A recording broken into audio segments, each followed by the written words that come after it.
Madame, monsieur, bonjour. Donc le texte étudié parle des mathématiques dans les textiles, plus particulièrement de la géométrie des tissus d'Édouard Lucas. Alors Édouard Lucas, c'est un mathématicien qui œuvrait dans les années 1850. Il a beaucoup travaillé à la vulgarisation mathématique, donc il a créé quelques jeux, il essayait de sensibiliser le grand public aux mathématiques. Il y a une longue introduction qui est destinée à lui donc dans le texte étudié, et notamment il a étudié les satins. Les satins, qu'est-ce que c'est? Ça va être des armures de soldats. Donc à partir d'un premier modèle, à partir d'un premier pattern, on va coudre ensuite toute l'armure. C'est-à-dire on va prendre en fait un fil donc, qu'on va mettre à l'horizontale, comme ceci, on a un fil horizontal, et ensuite on va le croiser avec des fils verticaux. Et ensuite, à chaque endroit, on va décider, tiens, celui-ci, on va le faire passer au-dessus, en dessous, etc. Et on aimerait bien étudier donc tous les patterns qu'on peut obtenir pour obtenir une armure plus ou moins puissante, une armure plus ou moins brillante, plus ou moins harmonie, une armure avec une plus ou moins belle harmonie. Et ça peut s'étudier en mathématiques. Donc c'est ce qu'on va faire aujourd'hui en définissant cette notion de satin. On va ensuite parler des satins réguliers, puisque c'est ce qu'on va étudier aujourd'hui. Puis on parlera des satins, en particulier des satins carrés et des satins symétriques, et on mentionnera quelques applications que peuvent avoir ces satins, notamment en arithmétique. Alors, qu'est-ce qu'un satin? Donc là, je vous ai expliqué tout à l'heure que c'était... on prend deux fils, horizontaux, verticaux, on les croise. Et en fait, ce qu'on va faire, c'est qu'à l'endroit où il y aura un croisement, donc on va choisir, si on prend par exemple le croisement quand le fil du dessus passe comme le fil horizontal passe au-dessus, par exemple, de l'autre fil, on va colorier. Et on va colorier à tous les endroits où on a ceci. Ces choses que je colorie, on va les appeler les ombres. Ensuite, donc là, c'est notre premier pattern, notre premier satin. Il est fait en 7 par 7, donc ce nombre 7, ça va être le module de ce satin. Et un satin sera dit régulier si sur chaque colonne, il y a une unique ombre. Par exemple, si ici je colorie up en plus, ça ne marchera plus puisque comme ça, j'aurai sur cette colonne-là, j'aurai deux ombres. Donc non, ça ne marchera pas. Et il faut aussi qu'il y en ait une unique. Donc par exemple là, sur le dessin que j'ai dessiné, ici on n'a pas d'ombre, donc ça ne marche pas. Donc là il faut en rajouter une ici. Voilà. Donc nous on va appeler ça un échiquier et on travaillera avec nos ombres qui seront des pions. Une première condition pour obtenir un satin régulier, plutôt une première manière pour obtenir un satin régulier, c'est d'introduire un nombre. Ce nombre, on va l'appeler le décochement, A, et ça va être un nombre premier avec P le module. L'intérêt de ce nombre, c'est que, donc, si on a notre échiquier, avec toutes les cases numérotées 0, 1, 2, 3, etc., jusqu'à toutes les colonnes numérotées jusqu'à P-1, on va, ça va être les indices de colonne, on va créer des indices de ligne. Ces indices de ligne vont être 0, A, 2A, 3A, etc., jusqu'à P-1A, mais dans ZP. Comme ça, comme P et A sont premiers entre eux, on va avoir que tous ces indices de ligne vont être différents.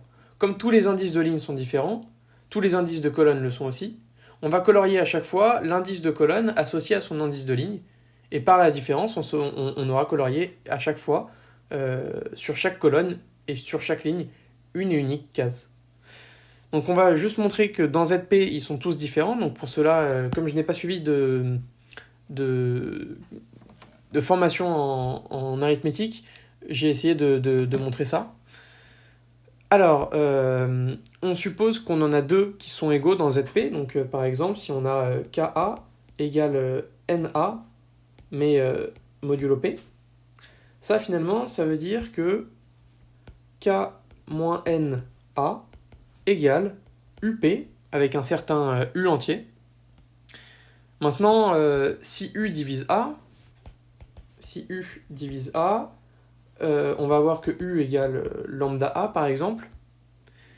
Et il reste plus que K moins N égale lambda P. Ça veut dire que P divise K moins N, mais K moins N est compris entre moins P entre moins P-1 et P-1. Donc finalement, lambda égale 0 et K égale N. Maintenant, si U ne divise pas A, bah, par le théorème de Gauss, on en déduit que comme P et A sont premiers entre eux, U et A sont premiers entre eux, on a que UP divise K moins UP divise K moins N. Mais de la même manière que tout à l'heure, on en déduit finalement, comme UP ça va être un nombre compris entre donc moins P, P, moins P, 0, P, etc. Tandis que K-N sera compris entre moins P-1 et P-1, on en déduit finalement que UP égale 0 et que K égale N. Voilà. Maintenant, on va définir la notion de satin carré. Les satins carrés, ce sont des satins qui sont très jolis. En fait, ça consiste, sur notre schéma, on prend 4 ombres, 4 pions, et entre toutes ces ombres, on va pouvoir trouver un carré. Un carré parfait qui sera inscrit entre 4 points consécutifs. Donc ces points, il faut vraiment qu'ils soient consécutifs aussi, j'ai oublié de le préciser. Quelque chose d'autre encore de notable, c'est que on va avoir une certaine régularité. Donc là, par exemple, si je trace comme ça, si je commence à tracer des lignes, et que je relie... si là, par exemple, je trace un carré, si je relie avec des lignes obliques mes ombres, je vais obtenir un autre carré. Mais mieux que ça, donc si je trace mes lignes comme ceci,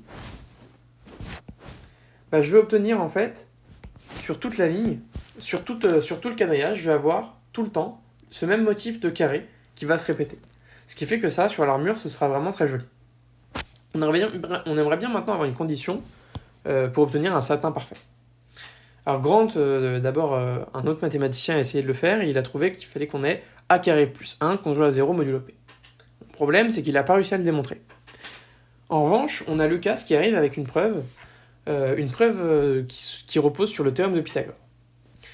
Donc l'idée, c'est de se dire qu'on a notre pattern, là, notre quadrillage, d'air P carré, puisqu'on a P fois P, on a P ligne, P colonne, donc R P carré. Ensuite, sur notre quadrillage, on a placé P points. Et à chacun de ces points, on va pouvoir lui associer un carré. Donc là, il faut penser qu'on élargit notre grille pour pouvoir compléter les carrés, mais par exemple, on va avoir ce carré-là, ce carré ici, et là, justement, on va élargir notre grille en prenant le point qui est là, mais le point qui est là, c'est exactement celui qui est ici. Donc finalement, on recoupe bien, et on se rend compte que pour les P points, on va obtenir un carré, et qu'avec tous ces carrés, on va pouvoir refaire tout le quadrillage. C'est-à-dire finalement que l'aire d'un carré, par exemple le carré A, B, C, D, va être égal à P. Puisque on n'a que P fois toutes ces aires, ça vaut P carré, donc on en déduit que P fois l'aire égale P. L'aire vaut P, c'est un carré. Donc on en déduit finalement que le rayon, la longueur d'un côté de ce carré vaut racine de P. Donc par exemple, on va avoir AD égale racine de P. Maintenant, on va essayer d'utiliser Pythagore avec ça. Alors là, on pourrait essayer d'utiliser, par exemple, donc, cette longueur AD, on la retrouve ici, OA. Donc tout de suite, on pourrait dire, bah tiens, ici on a le point d'abscisse 1, ici on va avoir abscisse A, on va obtenir A carré plus 1, très bien. Maintenant, le problème, c'est qu'on peut se retrouver dans un cas, donc là, on est dans un cas où le carré, on peut le dessiner comme ceci. Mais il y a des cas où le carré, on va plutôt le dessiner comme cela. Et donc, le point qui serait ici ne serait plus un autre, ce serait le côté, l'angle adjacent finalement, le A représenterait l'angle adjacent. Donc c'est pour ça qu'on a besoin plutôt d'utiliser X dans le cas général. Et on va obtenir, donc avec X l'abscisse, avec X l'entier qui correspond, l'abscisse de la colonne qui correspond au côté adjacent, celui qui part de haut, on va obtenir que X au carré, plus avec le théorème de Pythagore, donc X au carré, qui correspondrait finalement à cette longueur-là, à cette longueur-là, x au carré plus cette hauteur-là, mais cette hauteur-là, c'est ax au carré, puisque par définition, si j'ai un point ici d'abscisse x, bah, le point qui va lui être, l'ombre qui va lui être associée, ça va être celle qui va se trouver sur la colonne, sur la ligne, pardon, ax. Donc x carré plus ax au carré égale racine de p au carré. C'est-à-dire x carré facteur de 1 plus a au carré égale p. Et finalement, on en déduit que 1 plus a au carré est congru à 0 modulo p. On a donc trouvé une première condition pour obtenir un satin carré. Alors là, pour l'instant, on a fait ça avec p quelconque. Très bien, on va essayer de voir ce que ça donne si p est premier. Alors si p est premier, on a deux cas. Soit p s'écrit de la manière 4n plus 1, soit p s'écrit de la manière 4n plus 3. Je ne vais pas prendre le cas où le nombre où p égale 2. Et ça, Grant a conjecturé, et ensuite Édouard Lucas l'a montré, la preuve n'était pas présente dans le polycopier, je n'ai pas réussi à le montrer, que si p s'écrit de la manière 4n plus 1, on va pouvoir créer deux satins carrés. Mais inversement, si p s'écrit de la manière 4n plus 3, là, on ne pourra créer aucun satin carré. On peut recouper cette propriété avec le théorème de Fermat, qui nous dit que tout nombre premier de la forme 4n plus 1 est somme de deux carrés. Effectivement, en réutilisant donc ceci, on obtient que P est somme de deux carrés. On obtient que si P est de la manière et s'écrit sous la forme 4n plus 1, comme on va pouvoir créer un satin, on va obtenir que x carré plus ax au carré égale P, et donc P s'écrit comme la somme de deux carrés. Donc voilà une première application à l'arithmétique des satins. Donc maintenant c'est très bien, mais on aimerait bien essayer de pouvoir trouver tous les satins qu'on peut faire globalement. Pour ça, on va devoir composer en fait des satins. On a trouvé quel satin on pouvait faire quand P était premier. Maintenant, on va essayer de voir ce qu'on peut faire quand il n'est pas nécessairement premier pour trouver plus facilement tous ces nombres A. Donc ce qu'on va faire, c'est qu'on va le faire dans le cas où il est composé. Donc c'est-à-dire on prend P1 qui s'écrit de la manière 4n plus 1, P2 qui s'écrit aussi de la manière 4n plus 1, avec éventuellement l'un des deux qui vaut 2, et on va essayer de trouver un nombre A tel que A carré est plus 1 congru à 0 modulo P, B carré plus 1 congru à 0 modulo P2, et des nombres X et Y tels que xp2 congru à 1 modulo P1 et yp1 congru à 1 modulo P2. Alors pourquoi ? Parce qu'une fois qu'on a ça, si on pose le nombre grand A égale xp2a plus yp1b, qu'on prend ce nombre au carré, eh bien on va obtenir que a au carré plus 1 sera congru à 0 modulo P1 et que a au carré plus 1 sera congru à 0 modulo P2. P1 et P2 sont deux entiers premiers, donc on a en particulier que a au carré plus 1 congru à 0 modulo P1, P2.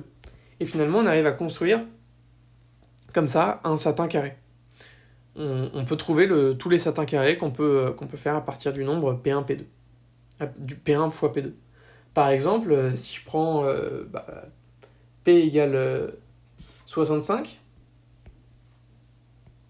qui vaut donc 5 fois 13, je peux trouver des nombres x et y en remontant l'algorithme de Bézout. On va obtenir qu'on cherche des nombres tels que 26a plus 40b. Ça, ce sera notre nombre grand A. Et on cherche aussi que a carré plus 1 soit congru à 0 modulo 5 et b carré plus 1 congru à 0 modulo 13. Et en trouvant donc des solutions de cette équation, on obtient par exemple, on peut trouver a égale 2, b égale 5, et on en déduit a égale 57 modulo 65. Et donc, ça nous indique qu'on peut trouver sur un satin de module 65, si on prend a égale 57, comme tout à l'heure, a le décrochement, eh bien, on va pouvoir construire un satin parfait. Un satin carré, pardon. Les carrés, c'est bien, et maintenant, on va s'intéresser, pour conclure, aux satins symétriques. Donc, un satin va être symétrique s'il y a une symétrie selon l'axe ici dessiné. Et on aimerait, comme ce qu'on a eu pour un satin carré, on aimerait essayer de trouver une condition nécessaire et suffisante pour obtenir un satin symétrique. En fait, un satin symétrique, alors si j'appelle O, je vais appeler O l'ensemble des ombres dessinées. Les ombres dessinées, l'ensemble les coordonnées plutôt, pardon, les coordonnées des ombres dessinées. Hop, x, y, avec le point x, y, une ombre dessinée. Eh bien, une condition pour que pour qu'on ait une symétrie comme ça, avec cet axe, c'est que si x, y appartient à O, on veut qu'on ait également yx appartient à O. D'accord? Mais dire que on va prendre donc xy qui appartient à O. Pour que, en fait, y on le connaît. Y c'est ax par définition, par construction, comme ce qu'on a vu tout à l'heure. Y ça va être ax dans zp. Donc nous finalement ce qu'on veut, c'est que si on a, alors donc là on a donc x ax qui appartient à O, nous ce qu'on veut c'est obtenir xa x qui appartient à O. À quelles conditions est-ce qu'on a ça? Eh bien, comme tout à l'heure, donc on va regarder ce que vaut l'ombre associée à la colonne AX. Ça va valoir A carré X. Donc nous, on veut que A carré X soit congru à X modulo P, pour tout X. Pour tout X, donc en particulier pour X égale 1, on trouve que A carré congru à 1 modulo P. Et réciproquement, si on a A carré congru à 1 modulo P pour tout X, modulo P, bien pour tout X, on aura que A carré X congru à X modulo P, et donc on pourra donc tracer le symétrique à chaque fois. Donc on a bien que le satin sera symétrique si et seulement si A carré congru à 1 modulo P. Une première conséquence de ceci, c'est que si P par exemple est premier, eh bien ça veut simplement dire que l'inverse dans ZP de A, c'est lui-même. Et donc si P premier est plus grand que 3, on ne pourra pas créer de satin symétrique, puisque l'inverse de A ne sera pas A. D'accord? Donc ça, c'est une première conséquence. Et ensuite, on peut aussi dire que Lucas, dans son travail de classification des satins, il a classé énormément de satins, compris entre 5, de modules compris entre 5 et 95. Et il les a classés donc, tous à la main. On peut donc conclure en disant que les mathématiques, en particulier